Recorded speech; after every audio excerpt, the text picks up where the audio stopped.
Static crackles through the speakers, a low electric hum that claws at the edges of consciousness. A single breath, drawn out and hollow, fills the silent gaps between the hiss. Then, at the edge of hearing, a whisper, so soft it feels like a tickle on the ear. For a moment, it could be anything. Wind against a window, a neighbor's late-night murmur, the ghost of a forgotten word. And then the clock on the dashboard blinks over, 4:40 a.m. Maya holds her breath. She has never felt so certain that sound can be more than sound. By the third iteration of the hum, she is leaning forward, fingertips grazing the desk as the whispering grows more insistent. A word forms, trembling and fractured. Ma. Her breath catches. A sudden silence. The static cuts out. Maya's world narrows to the single blue bar on her audio software, frozen like an icicle, and her own pounding heartbeat. She clicks play again. The brittle hush shatters into subdued vibrations, a tremor that runs across the room like fingers skittering down her spine. There is no melody, no rhythm, only the faint pulse of electricity and the thrum of her own blood rushing in her ears. Yet beneath it all, something else. A voice, just beyond comprehension. Too low to catch, but layered, as if multiple speakers converged into one impossible mouth. It ticks up in volume until she can almost... No, she can't. She only knows it says her name. Maya? She freezes. Every nerve telegraphs danger, but her fingers betray her, pressing record. Another tremor, deeper now, as if the tape itself were breathing. She leans in, senses entwining, the slight sweet tang of fear at the back of her tongue, the cold metal of the microphone stand against her palm, the rhythmic click-click of the clock. 4:42 a.m. Glancing at the display, she swallows. 1 minute and 52 seconds left. The whispering morphs again, an undercurrent rising beneath a second voice, older, gravel-throated. Maya's breath falters. She sweeps a hand through her hair. She can almost believe it's the wind, until the voice cracks like breaking porcelain. Do you hear me? The words hang between them, fragile and wet. Maya's throat constricts. Her fingers drift towards stop. But she doesn't press it. Instead, she bows her head as though invoking a prayer, as though that will give her strength to listen. Then the sound billows, a chorus of echoes, chants rising from some fathomless cavern. Maya's shoulders tense, every muscle a taut wire ready to snap. She hears the faint scrape of a chair behind her, half convinced Devon might have slipped into the studio without her noticing. But when she turns, the other seat is empty. The sound swells. She presses the envelope of her palms to her ears, but the noise seeps past flesh into bone. At 4:44 a.m., the crescendo peaks. A single crystalline note rings out, and the world flips upside down. And then it is gone. Silence erupts, so absolute it roars in her skull.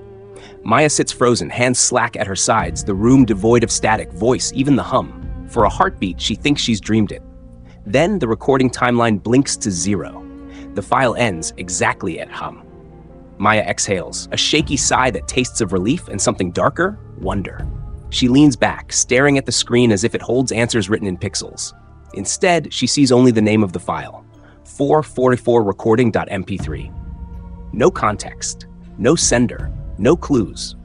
Outside, the city breathes in the Pradhan hush. Somewhere a siren wails, distant and indistinct. Maya closes her eyes. She cannot explain why she feels compelled to share this, to push the file into the world like a lit match, watching to see which corner ignites first. Something in her knows that once she does, nothing will ever be the same. She clicks export. And as the progress bar crawls forward, she hears it again, so soft she almost doubts it. Maya. A whisper carried on static, calling her into the dark. The email arrives before dawn, its subject line simple and unsettling. They called my name. Jamie scrolls through the cramped kitchen, eyes bleary, coffee brewing in the pot behind her. She clicks the attachment, raises her phone to her ear, and presses play. The first seconds are nothing more than static and low hum, white noise you'd expect between radio stations. She shifts in her chair, lifts one earbud. Maybe her cat is brushing against her leg. But then, just as the hum deepens, a quiet voice slips through. It sounds like hers, but older, tinged with regret. Jamie. The syllable stretches, drawn out as though savoring her surprise. It makes her stomach clench. She glances at the clock. 6:17 a.m. Work emails will start in 43 minutes. She should hit stop. Instead, she leans back, coffee forgotten, eyes closing. Beneath the whisper, something else unfurls, the soft scrape of fingernails against wood, like someone tracing the edge of a doorframe or carving initials into a school desk. Her heart hammers. She flicks her gaze around the silent kitchen. No one's there. She exhales and hits pause, but the file refuses to stop. The timeline jumps back 5 seconds and begins again. On the second play, the voice layers into itself, 2 whimpers overlapping, decaying into a low, indecipherable chant. She strains to catch a word. It could be Jamie. It could be save me. But it isn't clear. She rips out her earbuds, nearly tipping the table. Her phone pings. A new message. Did you hear your name? It's from Carlos, an old college roommate. They formed a group chat this morning, 10 of them, scattered across the country, sharing snapshots of trembling hands and wide eyes as they play the file. Jamie feels a cold thrill. Her blood hums in her ears. She flips on the radio above the stove, but only static answers. She wonders, is the whisper in the broadcast too? Or is it isolated, private, known only to those brave or foolish enough to listen? The kettle clicks. Steam coils from the spout. She lets the water pour over the grounds, watching dark rings bloom at the bottom of her mug. The file sits open on her phone, ready to play again. Already she can't stop thinking, what was that voice? What did it want? She types back to Carlos, it knows my name. Then pauses, fingers hovering. Because saying it aloud feels like an invitation. And despite the dread curling in her chest, she presses send and presses play again. Maya's inbox pings before sunrise too, a flood of small confessions and frantic questions. Did you hear it? What does it mean? My hand went numb. Each reply scratches at her nerves, 1,000 tiny knives. She stares at the thread and wonders how far this will spread. How many ears have now been pierced by that voice? She clicks reply all, fingers trembling. I need to know. Reply with exactly what you hear.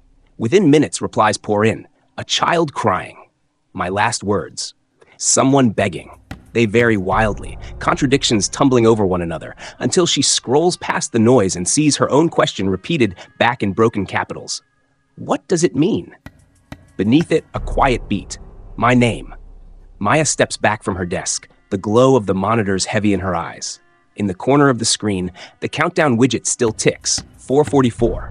She realizes she's been watching it all night, measuring her life against that tiny marker. She shuts her laptop and moves to the window. Outside, dawn bleeds pale pink across the skyline. Birds chirp, oblivious. Her phone buzzes, a text from Devin. He's attached a file labeled spectral.png. She opens it. A ghostly spectrogram, shapes rising and falling like mist. Look at this, he writes. Those swirls at 3:33, they're voices. At 4:44, they align into one line. She leans in, heart pounding as she traces the singular spike that pulses across the graph. Her breath catches, a single line, unbroken, humming with intent. It's calling out to each of them. She looks back at the chat.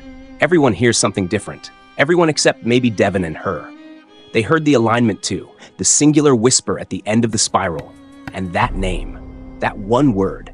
Her studio feels too small, too enclosed. She needs air. She grabs her jacket and keys and leaves. The city is stirring now. Cars weaving into traffic, street lamps blinking out, stray dogs padding along sidewalks. She wonders if any of those drivers, those pedestrians, have heard the whisper. If somewhere beyond her circle, more voices tremble at a ghost's call. Back at the station, the old broadcast console hums like a relic awakening. The clock on the wall reads 3:45 a.m. Maya climbs into the host chair, gloves tightening around her microphone. She flips switches, checks levels, and watches the display. 4:30, 15 minutes until the alignment. 15 minutes until she confronts whatever waits at the end of the tape. She loads the file one more time. The static hiss fills the room, low and omnipresent. The chant from earlier swirls at the edge of hearing. As the timer ticks from 4:42 to 4:43, Maya's pulse accelerates. Her finger hovers over play, knuckles white against the cold metal. Outside, the city holds its breath. And for a moment, Maya wonders if she can turn back, if she should. But the faint echo of her name, that call threading through the static, compels her forward. The final seconds slip away. 4:43, 4:43.5, 4:43.9. She presses play. The moment the audio resumes, it crashes into the silence like a tidal wave. The speakers roar with static at first, white, blinding noise. Then it smooths into that low, insistent hum, vibrating through Maya's bones.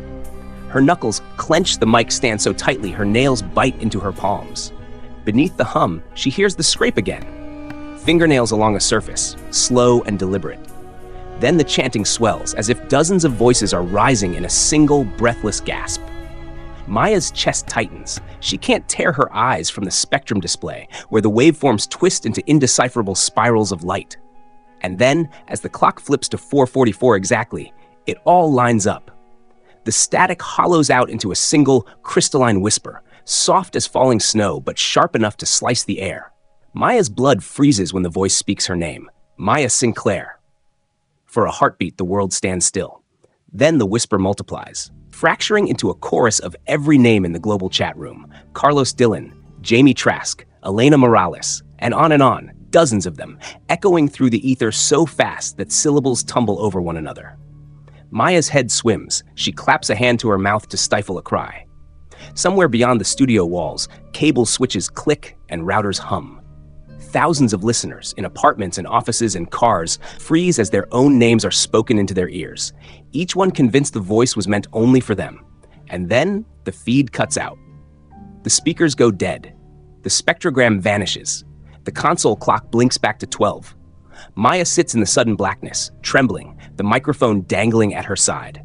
In her mind, that name still rings, a sharpened echo she can't escape, and a warning she's not brave enough to unpack. Maya blinks against the sudden darkness, wires humming in silence around her. She fumbles for the overhead lamp, but the breaker in the studio has tripped. Heart hammering, she stands and flips the switch at the wall, but nothing comes. In the thick black, the echo of her name reverberates in her mind, louder than any whisper. She moves toward the door, every step measured, as if the room itself might betray her. Her breath clouds before her, frosty in the chill of the unheated booth. At the exit, she pauses, hand on the doorknob, reluctant to leave the only place she's felt the truth of the recording. Behind her ear, static tickles, though the speakers are dead. Then, as if summoned by her thought, a soft click turns the knob, and the door swings open on its own. She staggers into the dim hallway, pale moonlight filtering through a high window, and leans against the peeling plaster. The station is silent except for the distant drip of a water pipe, a steady tap-tap like a metronome counting down to something she refuses to face. She pulls out her phone. No signal. The tower must have overloaded in the blackout. She slips it into her pocket and shoves her hands into her coat, numb fingers brushing the leather case around the 444 recording.mp3 file. Outside the front doors, the night air hits her like a wave. A lone car idles at the curb. Devin's old sedan. He waits in the driver's seat, headlights off. Maya approaches. He shifts, jaw tight, window rolling down with a hiss. He starts, but can't finish. His eyes are wide in the dashboard glow. She climbs in without speaking. The warmth of the heater kicks on, steaming the windshield. Devin presses the record button on his phone's voice memo app. "What happened?" he asks softly. She closes her eyes and exhales. It called all their names, every last one of them. He nods, fingers tapping the wheel, and hours. She pulls out her phone and plays back the final seconds.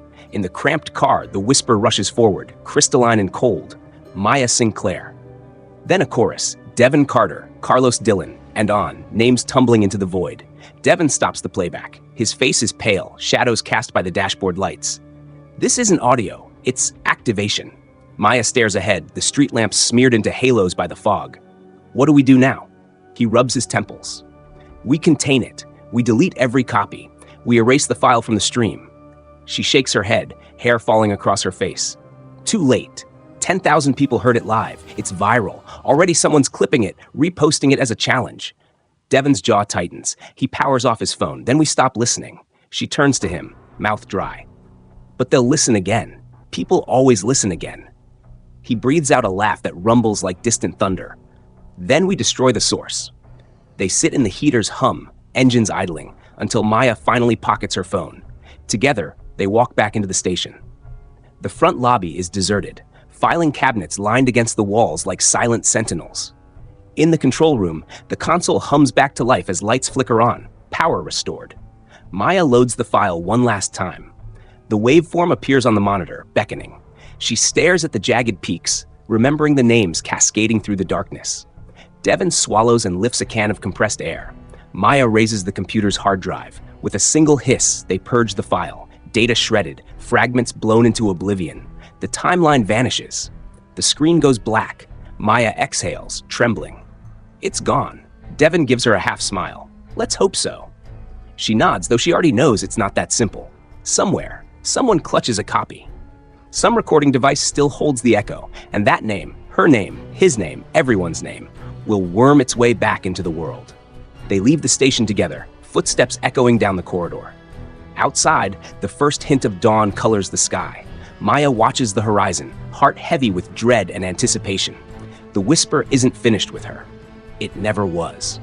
Far above, the old broadcast antenna stands like a sentinel against the lightening sky. And beneath it, tangled in shadows and static, the ghost of Elias Crow smiles. Maya steps into the pale dawn, the chill air cold against her skin, and Devon follows close behind. They cross the deserted parking lot, footprints ghosting in the dew, and the station's doors swing shut behind them with a final click. For a moment, they stand side by side in silence, watching the sky bleed from ink black to soft lavender. She forces herself to inhale deeply, tasting the promise of morning. "It's over," she whispers, but the words feel hollow, as if spoken into an empty room. Devon shakes his head. Not for everyone. At the edge of the lot, a lone figure steps out of the shadows. Tall, lean, clad in a worn leather jacket, he lifts his phone and smiles. In his palm, the screen glows with the waveform of the 444 recording. Pristine, intact. "Mind if I give it a listen?" he asks, voice smooth as oil. Maya's heart thuds, cold dread flooding her veins. She starts forward, but Devon lays a hand on her arm. Outside, the first rays of sunlight crest the horizon, and the world exhales. The man lifts an earbud to his ear. The static hisses, a low scrape that claws at the edges of reason. He closes his eyes. Then, at exactly 4:44, his lips part, and the whisper slips free. "Thomas." He opens his eyes, scanning Maya's and Devon's. A slow grin spreads across his face, but his eyes are empty, distant. Behind him, the parking lot stretches silent and still, as though holding its breath for what comes next. Maya steps forward, voice caught in her throat. "You shouldn't." But the man only shakes his head, gaze fixed on some unseen point beyond the sunrise. The whisper coils around him like smoke, and he turns fully toward her, head tilting as if listening to a distant echo. Then, without warning, he snaps the earbud free and drops it at her feet. It cracks against the pavement, shards of plastic scattering like broken promises. He reaches into his pocket, pulls out his phone, and presses record. Maya feels the ground tilt beneath her, and the world narrows to the soft glow of that screen. The hiss of static begins again, subtle at first, then growing, insistent. She wants to run, to scream, to destroy anything that could carry that voice. But she can't look away. And as the whispering rises, she realizes that the recording wasn't just a file. It was a door, and someone, somewhere, has already flung it wide open. The man's phone continues to glow, the recording light blinking softly like a heartbeat. Maya watches, transfixed as if hypnotized by its rhythm. The whisper that flows from the shattered earbud isn't confined to plastic anymore. It slithers into the air itself. "Maya," it says again. This time, she doesn't just hear it. She feels it, inside her skin, inside her bones. Devon steps forward, shielding her with his arm. "Back away from him," he says, but his voice is weak, uneven. He's hearing it too. The man's grin stretches wider, too wide. The look in his eyes isn't joy, it's surrender. Something behind them, behind his pupils, is watching, listening. Then he speaks, but it's not his voice. "They know your names now." The words ring out, loud and clear from his mouth. They echo against the station walls. From somewhere inside the building, a loud crash erupts, a chair tipping over, or maybe a console falling from the table. Devon flinches. "Who are you?" Maya demands, her voice a rasp. "What is this?" The man's head tilts again, puppet-like, and he answers, still with that other voice. "We were forgotten, buried beneath static, but the signal has been restored." Behind him, every streetlight flickers. The soft blue glow of screens flicks on in nearby apartments. Phones buzz awake, radios cough to life. Maya knows what's happening. The recording is spreading again, but not as a file, not as a link, as a frequency. Devon's phone buzzes in his pocket. He pulls it out. One notification. No name, no sender, just an audio waveform, exactly 4 minutes and 44 seconds long. Maya looks down. Her own phone is vibrating. She doesn't want to look. The man steps back into the street, lifts his arms, and begins to laugh, not with joy, but with the shrieking glee of something ancient waking up. "Stop it," Maya screams, but he just keeps laughing. His mouth distorts. The sound becomes static, rising higher, deafening. Devon pulls her back. "We have to go. We can't stop it now." Maya stumbles after him. As they retreat toward the car, they hear it. Phones ringing in nearby apartments, speakers crackling with feedback, voices whispering names in unison. Some call out in panic, some in curiosity, some don't say anything at all, because some are already listening. In the safety of the sedan, Maya slams the door shut, hands trembling. Devon peels out of the lot, in tires screeching, as behind them, the man in the leather jacket begins to walk, not away, but toward the town center, phone held high like a prophet. As they speed through the empty streets, Maya looks back. She sees other windows lighting up, curtains parting, faces appearing, all of them, listening. She turns forward again, voice hollow. "It's not a file anymore." Devon nods grimly. "It's a broadcast." They drive in silence. The sun creeps over the rooftops, but it brings no warmth. Only illumination, and in that light, a horror they cannot unsee. Somewhere behind them, at the far end of the waking world, someone presses record, and the cycle begins again. They drive without speaking for miles, the road unspooling in a blur beneath Devon's tires. The morning is too quiet. No birdsong, no passing cars, just the low growl of the engine and the faint hiss of static persistent as if clinging to the edges of the air itself. Maya stares out the passenger window, watching houses drift past, each with their own glowing screens behind curtains. She wonders how many have already heard the whisper, how many will in the coming hours. There's no time to warn anyone. The moment their names are spoken, it's too late. Something enters through that sound, something old and patient. "Where are we going?" she asks at last. Devon doesn't take his eyes off the road. "Away from everything. I need time to think." "You can't run from a broadcast." He nods, jaw clenched. "No, but we might still find the source." Maya turns to him. "You think it has a physical origin?" "I don't know. But the frequency, it's not like any I've worked with. It's layered with embedded data, more than just audio. It's a pattern, a structure. It evolves." They fall into silence again until Maya says, "I saw a name." Devon glances at her. During the 444 live stream, just before it ended, one name on the screen, typed in the chat, but I didn't type it. "What name?" "Elias Crow." Devon's foot slips off the gas for a second. "The radio host from the 40s? She nods. "The one who disappeared, live on air, right at 4:44 a.m. Devon pulls the car onto a gravel shoulder and kills the engine. Dust swirls around them. For a moment, they just sit in the quiet. "I thought that was a legend," he says. Maya opens her laptop and flips it toward him. A news article loads, grainy black and white photo of a stern man at a vintage radio console. The headline reads, "Mysterious disappearance of Elias Crow still unsolved, 78 years later." Devon scans the article, brow furrowed. Last words, "They know my name now." Then, static. Maya nods. Same length, 4 minutes, 44 seconds. The station burned down a week later. Devon leans back, stunned.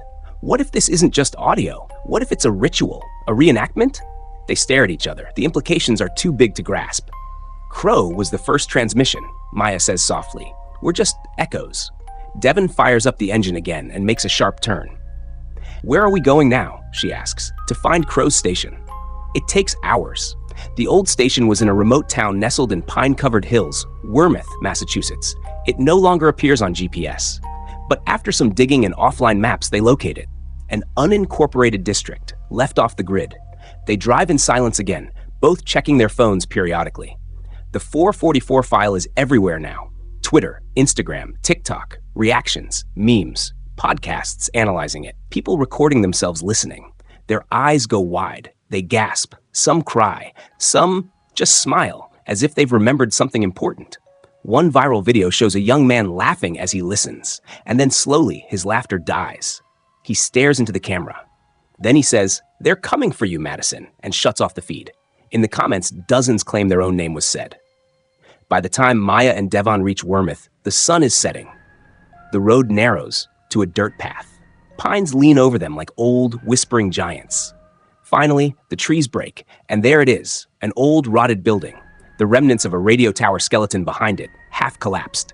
The door swings open on rusted hinges as they approach. Inside, Dust, mold, peeling wallpaper. The floor creaks like something exhaling.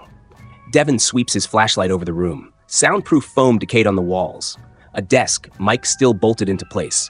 A broken reel-to-reel recorder, wires like veins trailing from its back. Maya walks to the mic, places her fingers around the base. It started here. Devin finds an old filing cabinet, sifts through it, and retrieves a warped yellowed tape. Broadcast logs, Crow's last show. Maya scans the cover. There's no timestamp. Only one word, handwritten in ink faded to brown. Names. Suddenly, a soft pop sounds from the wall behind her. The desk radio, broken, dust-choked, flickers to life. Maya and Devin freeze. A whisper spills into the air. No speakers, no power, just air, trembling with the voice. Maya, then Devin. And then a third name, slow, unfamiliar. Elias. The air turns ice cold. The lights flicker, though there is no electricity. The reel-to-reel recorder clicks and begins to spin on its own. The tape is empty. And yet, voices fill the room, dozens of them, hundreds. They come from the walls, the floors, the ceiling. They say names, over and over and over. And above them all, the voice of Elias Crow whispers, "Thank you for tuning in. We'll be right back." The recorder stops. The room falls dead silent. Maya turns to Devin, pale. "It's not a broadcast," she says. "It's a beacon." And it's been activated again. Devin doesn't speak. He stares at the reel-to-reel, its spinning spools now motionless, as if nothing had happened. But the air is still wrong, charged thick like a room after a thunderclap. Maya steps back, her boot crunching over shattered glass from a long broken panel light above. "A beacon," she repeats, voice barely above a whisper. "We weren't just listening to it, we answered it." Devin swallows hard, then points to the old desk. "Look at the mic." The mic, still upright despite decades of neglect, now glows faintly at the base. A pulse, a soft rhythmic throb of red light like a heartbeat. "That wasn't there before," he mutters. Maya's breath catches. It's live. Suddenly, the reel clicks again. They both flinch, but this time there's no whisper, no voice. Just a soft static crackle rising gently from the mic like a sigh. Devin backs away. "We need to go." "Wait," Maya says. "We're already part of it. If we leave now..." The air thickens again, and the temperature drops sharply. Devin's breath clouds in front of him. Then, the wall behind the desk, rotted wood and old insulation, shudders. A shape pushes through. Not walking. Drifting. A man, thin and tall, in a faded suit. His skin is paper white, eyes deep-set and hollow, but his mouth smiles. The same face from the 1940s photo. Elias Crow. He stops just short of the desk, gaze settling on Maya. "You heard me," he says. "You answered." Devin grabs Maya's arm, pulling her toward the door, but it slams shut on its own. Dust spills from the ceiling. Elias doesn't move. "I waited," he says, voice calm, dry, like wind over brittle leaves. "For someone to listen the right way, to hear through the noise." "What is this?" Maya demands. "What are you?" He tilts his head slowly, like he's hearing something distant. "I was the first voice, the first name, but I was never alone." Devin steps in front of her. "You were broadcasting something, a signal, a trap." "No," Elias says, "an invitation." The mic on the desk glows brighter. "They live in the folds between signal and silence," Elias continues. "They needed someone to find the right pattern, someone curious, brave, obsessive." Maya's heart sinks. "They needed you." The old radio static grows louder. The walls begin to hum. The reel-to-reel spins again, backward this time. Maya grabs Devin's sleeve. "We need to break it." "How?" She scans the desk. There, behind the mic, an old copper grounding wire still intact.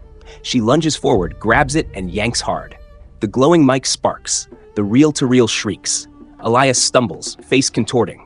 His form flickers, pixelating, then snapping back. Maya loops the grounding wire around the mic's base. "Help me!" Devin grabs the other end, jamming it into the corroded socket on the floor. A deafening whine erupts, an anti-frequency. The air turns inside out. The walls buckle. Elias screams, not with fear but with rage. Then, a pop, a pulse, silence. Everything stops. No static, no voices, no flickering light, just silence. Maya opens her eyes. The room is dark, still, cold. Elias is gone. The mic is cracked. The reel-to-reel is melted, warped into a dead coil of metal. Devin breathes in shakily. "Did we kill it?" "I don't know," Maya says, "but we broke the signal." She staggers to the door. This time, it opens. Outside, the pines are still. The road is quiet. They don't speak on the drive back. Phones remain off. No radios, no music. Nothing but the sound of tires on asphalt and the faint whir of the heater. By the time they reach the edge of the city, the sun is rising again. The sky glows gold. Maya finally exhales. Devon breaks the silence. What now? She looks down at her lap. Her phone is still off. We disappear, she says. We tell no one. We let the silence hold. They nod. But deep in her pocket, beneath her jacket, the phone warms. She pulls it out slowly. The screen, still dark, blinks. A notification appears. New voice memo received, 444. She doesn't touch it. She doesn't have to. She already knows what it says. And somewhere, far from roads and towers and cities, deep beneath static and silence, a voice smiles and whispers a new name. Yours. Maya drops the phone like it's burning her, and it lands with a dull thud on the floor of the car. She and Devon both stare at it, unmoving. The screen stays black, no sound, no movement, but the message remains burned into it, glowing faintly. New voice memo received, 444. Neither speaks, neither reaches for it. They let the silence stretch, but in Maya's ears, the whisper begins anyway. So faint it's hard to say if it's real or remembered. A fragment rising out of the void, curling inward like smoke. Not Maya, not Devon, someone else. And it's not coming from the phone, it's coming from her, inside. She turns her head slowly to Devon. His lips are pressed tight, hands clenched at 10 and 2 on the wheel. His jaw flexes once. Then he whispers, I hear it again. Maya's throat closes. The sun is high now, painting gold across the horizon, but the car feels darker than the studio ever did. What if we didn't break the signal, she asks, voice barely audible. What if we just opened it wider? Devon's eyes flick toward her, wide and horrified. What if Elias wasn't the start, she says, but the warning? The phone on the floor chirps once, another message. The screen flickers and comes alive. No lock screen, no interface. Just audio waveforms looping, dancing erratically like something trying to speak without shape. Then the playhead scrolls forward. The static begins. Devon reaches to stop it, but Maya grabs his wrist. No, she says, we can't, not anymore. He looks at her, eyes trembling. Then what do? She swallows. We isolate it, we bury it deeper. If it's a beacon, we have to build the box it can't escape from. One that doesn't exist on any network. No cloud, no signal, just a vault. Analog? Devon asks. She nods. Obsolete tech, tape, film, wires, not Bluetooth, not Wi-Fi, not anything that listens. Devon exhales, hands shaking. Where? How? She meets his eyes. Where it started. By nightfall, they return to Weymouth with backpacks full of old cassette decks, copper wiring, and a laptop modified with its antenna ripped out. Every tool is outdated. Every battery is wrapped in insulation. No power lines, no transmitters. Inside the ruins of the station, the air is still. No whispers, no pulsing light, just dust and shadows. They descend into the basement this time, beneath the broadcast booth, where ancient wires hang like roots and a warped concrete floor yawns open into a forgotten cellar. It's here they find it. A sealed room, no doors, no handles, walled off in the shape of a circle. Devon touches the stone and recoils. Cold, wet, breathing somehow. Maya finds the edges of a seam, old plaster painted over, barely hiding what was once a soundproof doorway. They dig. Hours pass. Finally, the door gives, and inside they find it. A coffin-shaped cabinet wired into the wall, draped in what was once red velvet, now black with time. Inside, a reel, unlabeled. They stare at it. Maya lifts her phone and scrolls to the recording they didn't dare play in the car. The final voice memo. She connects it by wire into the analog deck. Devon hovers over the record button. You're sure? No, Maya says, but it needs to go somewhere else. Not the cloud, not the world, just away. He presses record. The whisper begins again, but this time it has nowhere to go. Just magnetic tape, just silence wrapped in coils. The reel spins, and somewhere deep in the dark of that concrete box, the voice settles. Waiting. Weeks pass. The signal vanishes from the internet. No new names whispered, no new listeners caught. The file disappears from threads and phones and memory itself, like it was never real. But sometimes, just sometimes, when an old car radio scans past dead stations, you might hear a hiss, a breath, a single word, your name, and if you do, don't answer. Don't rewind, don't play it again. Because the beacon is still buried, but it remembers who listened, and it's waiting to be heard. That fall, Weymouth was finally razed. A fire, electrical, they said, took the last of the abandoned broadcast station. The town didn't fight it. No fire trucks came. No one tried to call for help. The smoke curled into the sky for 2 straight days, black as oil, rising above the trees like the final breath of a dying signal.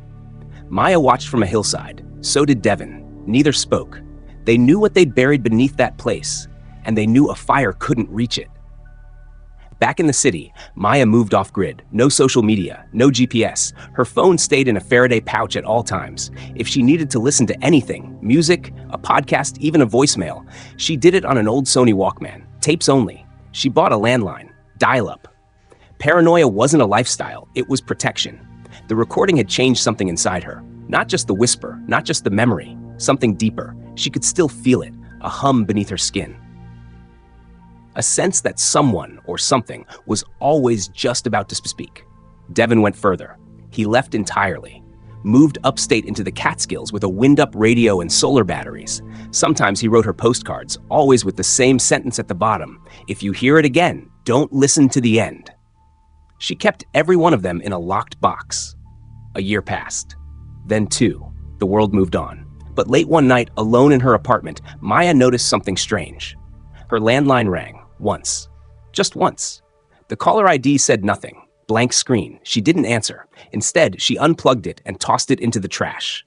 The silence after was almost comforting, until her tape deck whirred on by itself. Click. Play. She hadn't touched it. She hadn't even rewound it.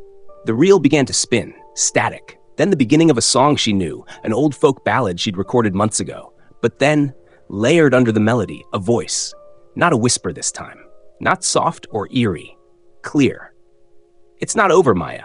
She lunged forward and hit stop, yanked the tape free, pulled the batteries, sat shaking on the floor, the cassette clenched in her fist. And then she heard it again. Not from the deck. From her window. Someone walking by on the sidewalk was humming the melody, the same folk song, the exact one. She crept to the window and peered down.